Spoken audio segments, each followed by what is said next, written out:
All right. An Li. Mm-hmm. An Li. Where are you from originally? Where did you grow up? I am from the Bay Area, and I've been in LA since 2008. Tell me about your family growing up. My family's from Taiwan originally. They immigrated in the 80s. They went to college in the States or grad school in the States, and then my entire family moved to the Bay Area around the time I was 1. I was born in the US. Yeah. How would you describe your childhood? Somewhat privileged, I would suppose. I grew up in a middle class to upper middle class area in the suburbs. Very, very high achieving school, high achieving family. All my parents have advanced degrees. I went to a pretty prestigious university, and my school was super academic, just a very, very academic, safe town, like safe town. Mm-hmm. Yeah. And you've been doing this kind of work for how long? 9 years. Yeah, I started when I was 23, so 9 years now. This has been your career. Yeah, it was. I had another career before this, but I wasn't happy with it, quite frankly. I came from a background in visual arts, and then I became a web developer, and I became background in visual arts to graphic design to web development. And the web development was kind of by way of graphic design because jobs were just easier to get, and didn't really like it. A lot of code, a lot of staring at the computer, a lot less hands-on in this role than I preferred. And yeah, one day my friend was like, "You should be a dominatrix," and I became one. This fits your personality better? Yeah. I'm pretty much out to everyone. Everyone that I've known since high school, no one is surprised by it. None of my family members are surprised by it. Pretty much everyone's like, "Oh yeah, that was kind of the way it should have been." And your clients come in all shapes and sizes? Yeah. Lately they've been veering younger. I think just by proxy of social media and maybe. Oh yeah, I don't actually know why that is. I have a relative. You would think you would have an older Yeah. clientele. But I think that's typically how it is for most sex workers. But I think because I have a pretty large presence on social media, a lot of younger people find me. But yeah, I mean, it's the usual mix of like upper middle class, typically white men, middle aged. And then I have a decent amount of young folks. And what kind of things will you get into? So my specialties, what I'm known for would be bondage, full toilet training, and CBT ball busting and caning or corporal punishment generally. Yeah. I typically play on the heavier side of things. I like to think I'm kind of a very technical BDSM player. Yeah. And these are guys who probably have good jobs, many of them? Typically, I mean, it's not particularly cheap to see me. So either you have to have a good job or you have to have some amount of cash to see me. It is not particularly a small financial commitment. You're not a low budget sex Yeah, worker. I'm not. I'm not. And these guys, what is it that draws them to wanting to be treated the way you treat them? Because they probably have positions. A lot of them have jobs where they're in control.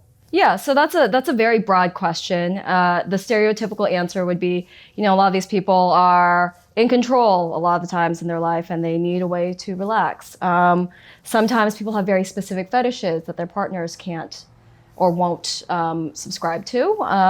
Sometimes they just want to try something new, just trying something new. Sometimes, yeah, it's kind of, there is never really one answer for it. Yeah, it really just depends. Sometimes they're just sensory seeking people who want to try new things. Mm-hmm. So these are all male? Typically. I see also a lot of AFAB people. I see a lot of women, non-binary people. I see a lot of trans people. In the past couple of years, things have been definitely swinging towards, at least for me, more of any gender, any sexuality might apply, which I personally prefer. What is how does this affect you personally, your personal life? So my partner is submissive. I met him not through work, but through kind of a lifestyle play situation. I have a lot of submissives in my life. For example, I have a cleaning slave, aka house bitch, and he's been with me for almost the entirety of my career. It's kind of one-dimensional of me, but a lot of my friends are on the subbier types of things because I have a what one might call a big personality. So it tends to work out well with more submissive types. Let's see. I mean, it's like with any other job, right? How much of your job is your personality and how much of your job bleeds into your personal life? It really just depends on how much you let it, right? But I do love what I do. And so a lot of my job bleeds into my personal life, sometimes to my detriment because work-life balance. But yeah, it affects me moderately, I suppose. What's the wildest thing that your clients have asked you to do? That's a stereotypical question, isn't it? Those are a bunch of my questions. Yeah. My definition of wild is very different than other people's definition of wild. Most of my sessions, one might say, are pretty wild because I am a heavy player. So, for example, I shit on people a lot. That's wild, but I do it all the time, so it's not wild to me. For me, to this day, one of the weirdest sessions I've ever done is it was like a 2 or 3 hour session when I was a house dom. And a house dom is when you work in a house of dominatrices. You're not independent yet.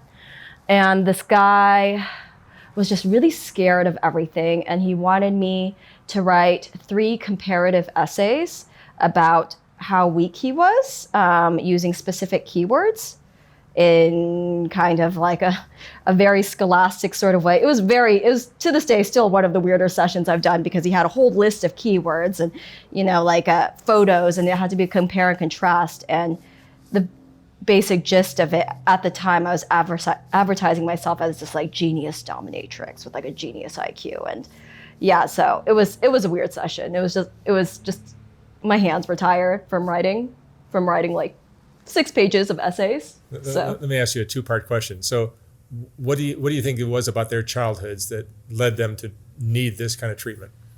So this guy, I'd asked him about it, and he came from a very wealthy, high-achieving immigrant family. He was Korean, and his family was very, very successful. And so he kind of had a lot of, he was a trust fund baby.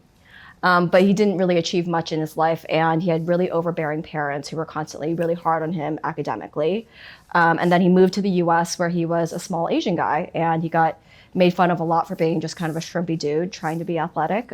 So it was a lot of, traumas in his childhood that he tend to sexualize. I personally think that that's a lot of people is, you have certain either traumas or just like random incidents in your childhood that you sexualize. There is this whole kind of theory of that's not what it is. But from my experience, I know a lot of my clients can tie it down to, I saw a Catwoman on TV, and at the same time I got my first boner, and now I associate whipping with sexiness. Yeah, some people just don't know though. So I want to say like a mix of trauma, sexualizing your traumas, and then just like associating your first memories of arousal with whatever was happening at the time. And sometimes people just need sensory kind of stimulation. Normal sex isn't enough, or maybe they're asexual. Do you think there's a lot more of this going on than we all assume there? I think so. Yeah. I personally think so. Given I have like a very... You're on the front lines of it. Yeah. I have a very skewed view of it. I think more often than not, most people have some kind of kink. It's to what extent they admit it or allow it or really want to explore it. But for example, most women I know are like AFAB people. Most of us have some kind of kinks going on, just based solely on what media has taught us is supposed to be sexy. I think it's a lot more common than people might think, and especially a lot of men might be in denial about it because, when I try to explain my job to people, like I'm a dominatrix, I beat people up, I bully them, sometimes I humiliate them, I do all these things, and people are like, but why would anyone like that? And I'm like, well, think about as say you're a man and this woman comes on really strong to you and she knows exactly what she wants and what she wants to do to you. Is that not sexy? You know, to have like a certain kind of confidence. And that confidence can be brought in all sorts of different fields just to even know what you want, right? So that's kind of how I define domination as a general whole, is like an AFAB leading person who, you know, knows what they want and knows what they're going to do about it. And my second part of that question is what is it about your childhood that led you to, you're a dom, you're a dominatrix, you're a dominant. Yes. What made you that way? Probably my grandma. My grandma's very, very matriarchal. It's when I think about everyone on my father's side of the family, all the women on my father's side of the family are very bossy. There's just no way around it. We're all just very bossy people. It's just your personality. Yeah, I've been a bossy person since I was a kid. All my cousins are bossy people. And some guys are turned on by that. Yes, and I've definitely noticed it since I was way too young. You know, like when you're a bossy girl growing up, you always have a couple of boys who just follow you around because you're bossy, and it was something that I have come to accept. It was kind of how I played with others. Yeah. And then there's also, you know, I'm a sadist just probably because of Jackass and like America's Funniest Videos, because it's just really funny to me, you know? I was watching Jackass, the latest one, and it all just like clicked to me. I was like, oh, this is easily 50% of my humor. It's just like prepubescent 13-year-old boy humor. So, yeah. No, but I think this is what makes the world go around. For some people, your personality would not work for them. Yes. But for somebody else, you're exactly what they want. Yes. Yeah. And that's what makes life interesting. Yeah, absolutely. I think these fetishes that some of us have, or maybe most of us have,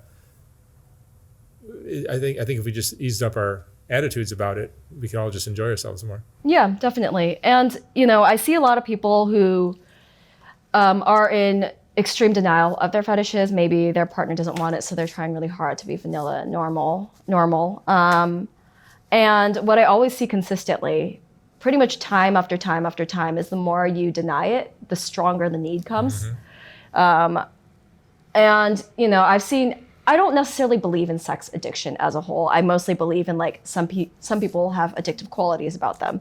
But something that does create an addictive quality, in my opinion, is just the constant denial of something to the point where you really need it. You know, it's constantly on your mind because you're denying yourself. It's like a binge purge cycle. So it's probably better for everyone if we just accept who we are. Yeah. And you prefer somebody who's submissive? Generally, yes. You know, I have a lot of pro-dom friends. The pro-dom community is pretty tight-knit. But if a guy came into your life and you were single and looking and he was very dominant, that wouldn't... Hate it. Hate it. Like it's there's something deeply repulsive about it. Whereas for some women, that's a turn on. Yeah. I can't. If I have to be honest, I have a hard time taking men seriously a lot of times because I just do. What have you learned about men from this kind of work? I think men are more easily scared than you might think they are, and also they're a lot easier to boss around than you might think they are. But I also knew that as a young kid, you know, because it's what I've been doing since I was a child. It's pretty much how I interfaced with males. Some men enjoy that. Yes, they do, and they thrive on it. And there's so many different types of domination, whether it's financial or physical, or you know, so many things. Yeah, definitely. And it's worked out well for me. You enjoy your work? I love it. Yeah, I feel becoming a dominatrix was one of the top 2 best choices I made in my life by far. Is it ever sexual? It can be, but professionally for me, not really. I don't really play in the more sensual types of fields. I do porn, but I never do penetrative porn on my end. I'm just not interested in it. I have dabbled in, you know, full service types of stuff very, very early on in my career, and it was not for me. Is it ever sexual for your clients? Oh yeah, absolutely. It's probably always sexual for you. It's not always sexual. Like, you know, sometimes I'll have people just clean the dungeon, you know, and is that sexual? I mean, it could be. Afterwards, they're probably jerking off to it. But then, for example, there's also chastity, which is kind of the opposite of sexual, where you can't even have a boner, right? So sometimes it's sexual, sometimes it isn't. Sometimes it's just a sensory experience for them, like being in bondage or something. I mean, oftentimes bondage is sexual for people, but what do you think we all need to understand that we perhaps most of us do not? You probably have some interesting insights that many of us don't have. Oh man, that's such a broad question. I'm drawing a blank right now. I think human sexuality is, I mean, this is a broad, empty answer, but I think human sexuality is pretty complex, and it's hard to assign causality to it. Sometimes you just have to let it be and accept that it is there. Mm-hmm. I see a lot of people being very repressive about their sexuality, and I think that's honestly one of the worst things that you can do for it.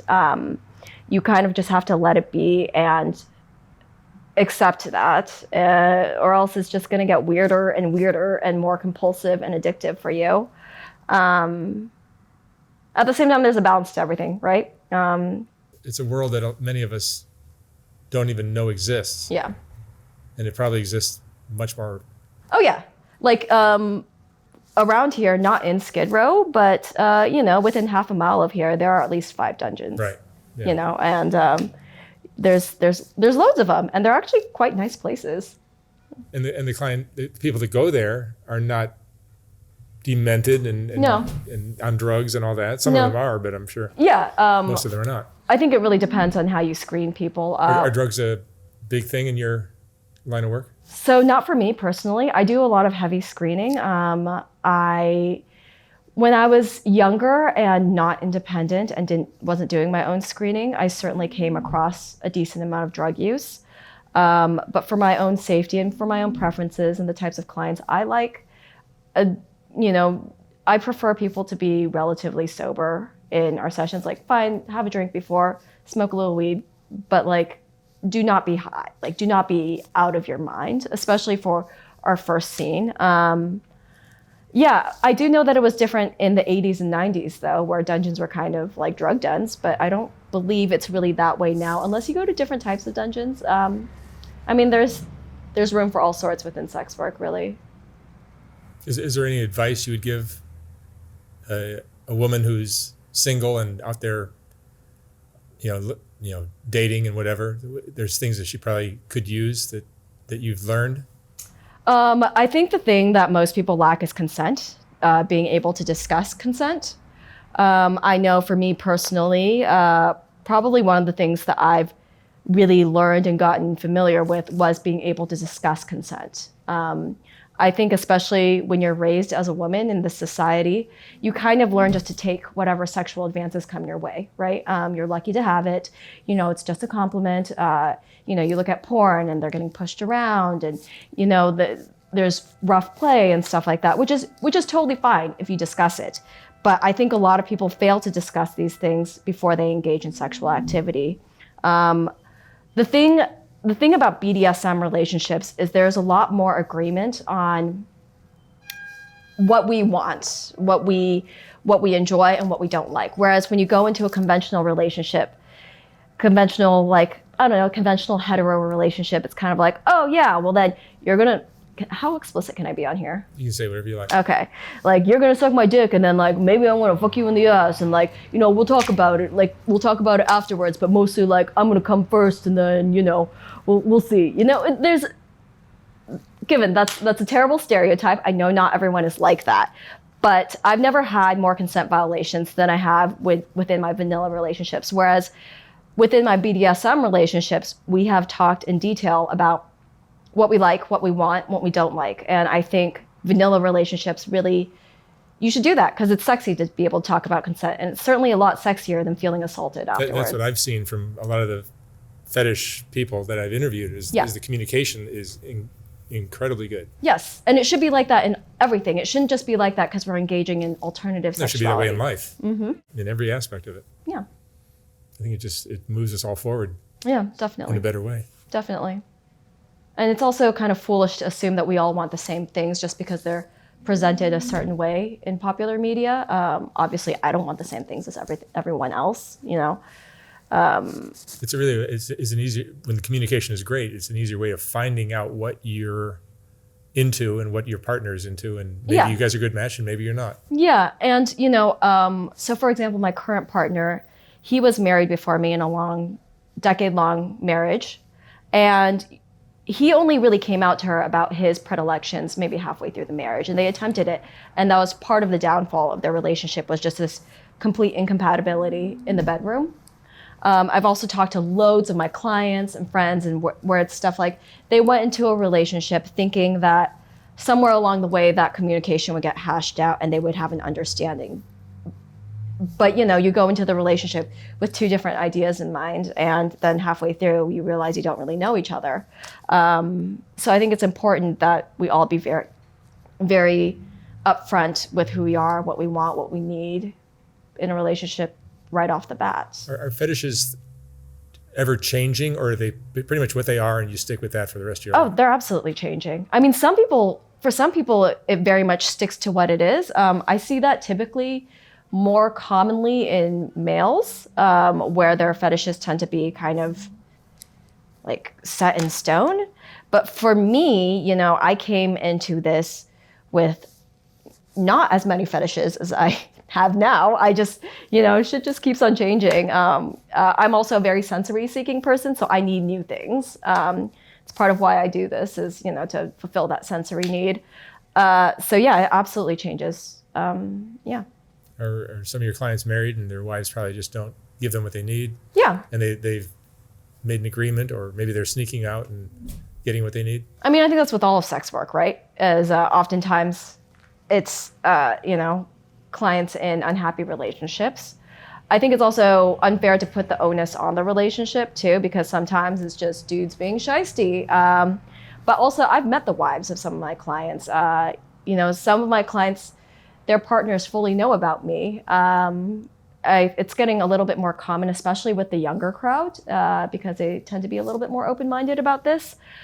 But yeah, I mean, the stereotypical story is that the needs aren't getting met at home and therefore they're doing that. But sometimes the needs are getting met, and sometimes people just compulsively need new things. Or maybe sometimes someone's on vacation or on a work trip and they're just bored,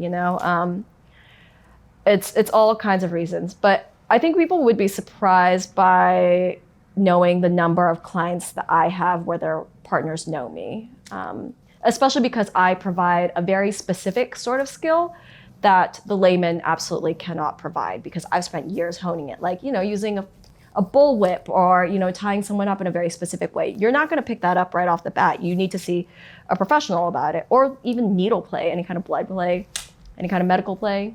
Yeah. Is there anything else you'd like to talk about?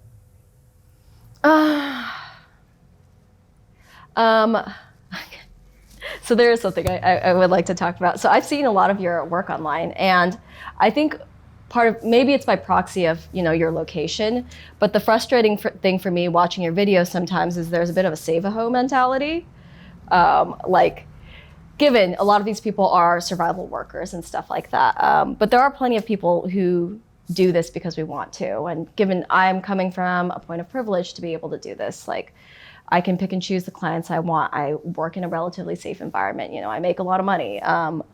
But sometimes reading the comments of your videos frustrates me, because it's oh, these people are just, I don't know. It's a little, sometimes people actually do want to do sex work, Right. It's not. There are some women that are they're wired to do this kind of work. Yeah. And, Getting a square job just doesn't fit. Yeah, and I have done the square jobs, and I fully am qualified to do the square jobs. I come from a high achieving background, and yet I chose to be a hoe. I chose to do this stuff in part because it makes me happy. And I think that's something that a lot of people don't understand, is that there are indeed some of us in sex work who really love it, who really thrive in it.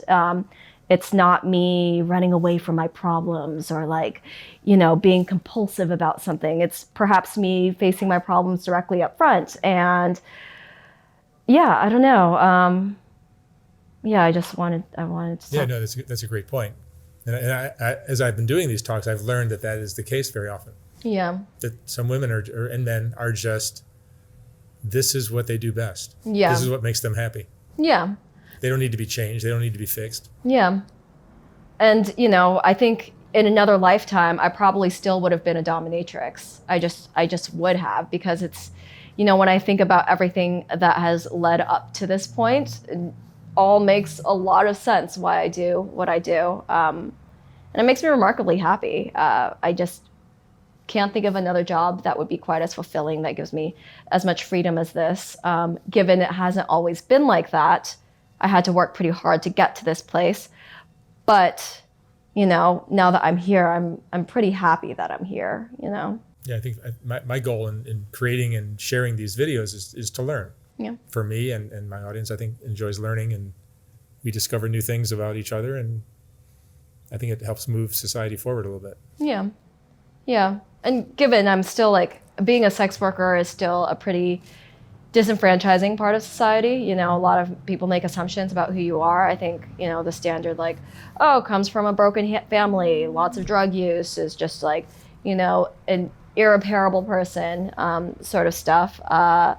You know, those people exist in pretty much all realms of the world, down to like your Walmart cashier to your fucking C-level, I don't know, Fortune 500 company. I don't think sex work inherently necessarily draws the worst of the worst, or the saddest of the saddest, or the most pitiable of the pitiable. But oftentimes it does create a very necessary source of revenue for people who wouldn't be able to make it elsewhere. I'm lucky in that, you know, I could have made my revenue elsewhere very, very comfortably, but I chose to do this despite all of that. Even knowing that, you know, a lot of people look down on me, and even knowing that the banks could shut down my bank accounts at any moment, and that I'm constantly getting, you know, censored all over the place. There's always judgment with this kind of work, isn't there? Yeah. It's better in LA though, amongst entertainment types. But you know, you go out of LA to a couple more suburban types, and it's a little different. Mm-hmm. An Li, what would you say is the most important thing you've learned from all of this experience you've had? I think I have a lot more sympathy for people now. I see a side of people that most people don't see, and I'm very intimately familiar with it. And generally, I would not say I'm the most empathetic person.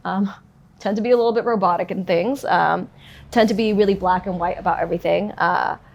But I think this job has allowed me an inside peek into other people's mentalities and where they are in life. And I'm pretty grateful for that. Like, I was oftentimes the first person someone came out to when they announced they were trans or gay, or, you know, I was the first person when one of my subs told me that they were going to divorce their wife, you know. I am privy to a lot of secrets of people, which has always kind of been the case. I think a lot of people who become dominatrices were always the type of person that people feel like they can trust their deepest, darkest secrets around. But doing this on a pretty much professional level has given me a bit more empathy for people. You know. That's great. All right. An Li, thank you so much for sharing your story. Thanks. It's refreshing to meet somebody who's happy in this line of work, instead of having regrets and yeah. miserable. Yeah, for sure. Thank you very much.